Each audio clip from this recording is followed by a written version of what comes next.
Hello' everyone, Assamese blogger ডিম্পিৰ অন্য এটা নতুন ৰেচিপি লৈ মই ডিম্পিয়ে আপোনালোকক মোৰ চেনেললৈ পুনৰ স্বাগতম জনাইছোঁ।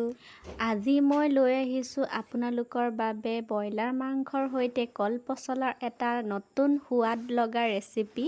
আৰু মোৰ ৰেচিপিটো যদি ভাল লাগে লাইক, কমেণ্ট আৰু শ্বেয়াৰ কৰি দিব আৰু মোৰ চেনেলটো ছাবস্ক্ৰাইব কৰি দিব।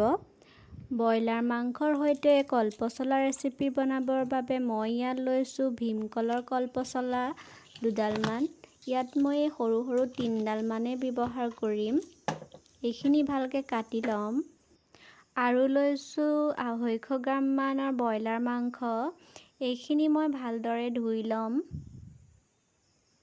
আৰু ইয়াত নিমখ হালধি মিক্স কৰি মই মেৰিনেট কৰি ৰাখিম। আৰু আনফালে মই পচলাখিনি এনেদৰে মিহি মিহিকৈ কুটি লৈছোঁ। আৰু এই ৰেচিপিটোৰ বাবে মই ইয়াত লৈছোঁ 2টা মিডিয়াম চাইজৰ পিঁয়াজ কাটি লৈছোঁ, এটা ডাঙৰ আলু, 2টা বিলাহী কাটি লৈছোঁ আৰু আদা নহৰু অলপ। আৰু এইফালে মই কেৰাহী এখন গেছৰ ওপৰত গৰম হ'ব দিছোঁ।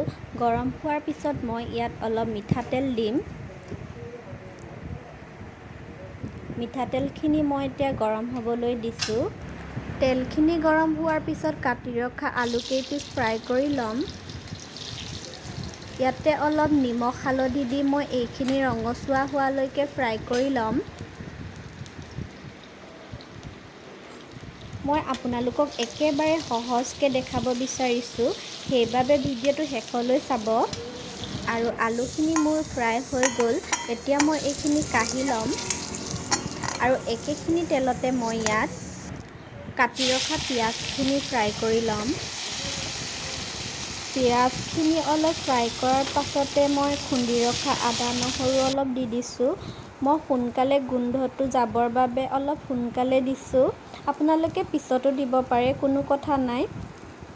মই ইয়াত খুন্দি লৈছোঁ, আপোনালোকে পেষ্ট বনাইও দিব পাৰে। আদা নহৰু কেঁচা কেঁচা ভাৱটো যাবৰ বাবে মই সোনকালে ব্যৱহাৰ কৰিছোঁ। আৰু ইয়াতে মই কাটি ৰখা বিলাহীখিনি ভাজি ল'ম। আৰু ইয়াত মই এড কৰিম এতিয়া সোৱাদ অনুসৰি নিমখ, অলপ হালধি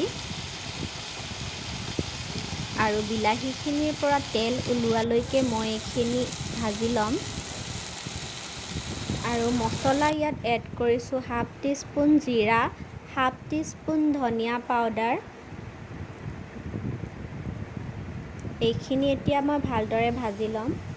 আৰু ইয়াত এড কৰিছোঁ 1/2 টিস্পুন ৰেড চিলি পাউডাৰ। এইটো একেবাৰে অপশ্যনেল হয়। এইখিনি ভজাৰ পিছত মই ইয়াত মেৰিনেট কৰি ৰখা মাংসখিনি এড কৰি দিছোঁ। আৰু এইখিনি এতিয়া ভালদৰে লৰাই দিম। আৰু অলপ সময় এইখিনি মই এতিয়া ভাজি ল'ম।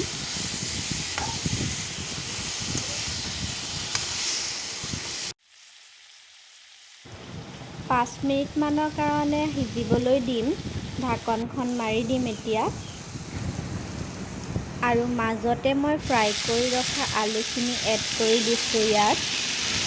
আৰু আলুখিনি দিয়াৰ পিছত মই ভালদৰে এইখিনি ভাজি ল'ম। ইয়াত মই জলকীয়া এড কৰা নাই। আচলতে মোৰ লগত আজি জলকীয়া নাই, সেইবাবে মই এড কৰা নাই। আপোনালোকে দিবও পাৰে।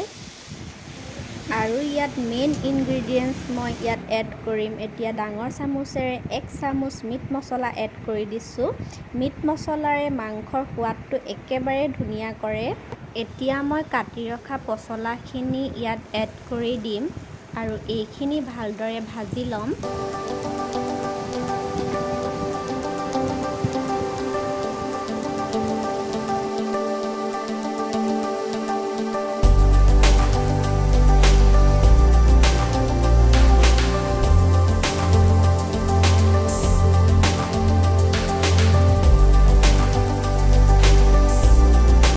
ঢাকনখন মাৰি অলপ সময় সিজিব দিম।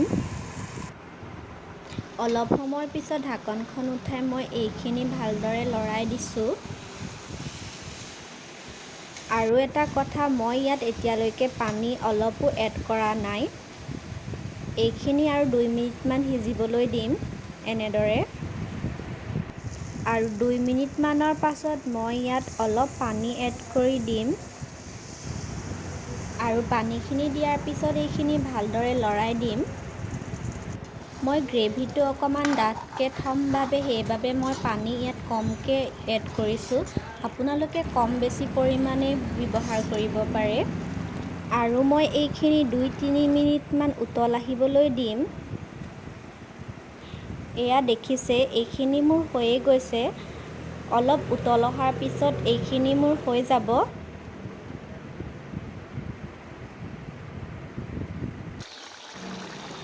আৰু এইখিনি মোৰ ৰেডি হৈ গ'ল। তেনেহ'লে আজি মোৰ ৰেচিপিটো কেনেকুৱা পালে নিশ্চয় জনাব। আৰু মোৰ ভিডিঅ'টো চাই যদি ভাল লাগিলে লাইক, শ্বেয়াৰ, কমেণ্ট কৰিব আৰু মোৰ চেনেলটো ছাবস্ক্ৰাইব কৰি দিব। আৰু চাই থাকিব আছামিজ ব্লগাৰ ডিম্পি।